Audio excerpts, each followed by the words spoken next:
আপনারা আমার মা, আপনারা আমার বোন। আমাকে ছেড়ে যাবেন না কে কে? একটু হাত তুলে বলেন তো। আমাকে ছেড়ে যাবেন না কে কে? আমি আপনাদের এই ভালোবাসা নিয়ে জীবন কাটাইতে চাই। লাগারে লাগা, ধান লাগা, ধরে ধরে লাগারে লাগা, লাগারে লাগা, লাগারে লাগা, জিতারে জিতা, ধান জিতা, জিতারে জিতা, জিতারে জিতা।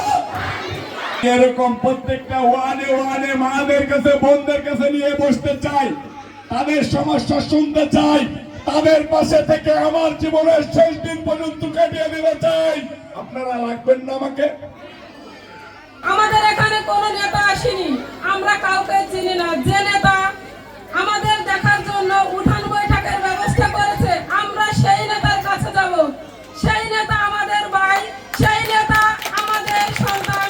এই উঠান বৈঠকটা আজকে আমাদেরকে উপহার দিয়েছে রবিউল ইসলাম নয়ন ভাই।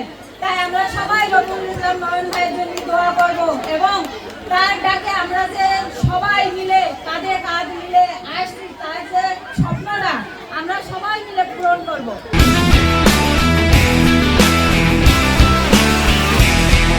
আমরা 5 কাউন্টে নয়ন ভাই ক্যাম্পটি চাই। আর আমাদের একটা ইচ্ছা, আমাদের 5 কাউন্টে কোনো রাস্তা নেই, আমাদের রাস্তাটা চাই। যাতে নয়নের বলি, যাতে যাতে আমি একটি করতে পারি, আমরা সবাই মিলে যাতে আমরা এইভাবে যাতে আমরা এগিয়ে যেতে পারি। আমি একটু করতে চাই। আমি এখন ভয় করি না, কারণ বিএনপি আমার সাথে আছে। এরকম অনেকবার মধ্যে ভয় রয়েছে, তো মা বোনেরা আর কোনো ভয় নেই, নয়ন ভাই আমাদের সাথে আছে। শক্তি পেলাম, আশ্বস্ত হলাম। আপনাদের এই ভালোবাসা আমাকে যেন কোনোদিন ক্ষমতা লোভী করে না দেয়।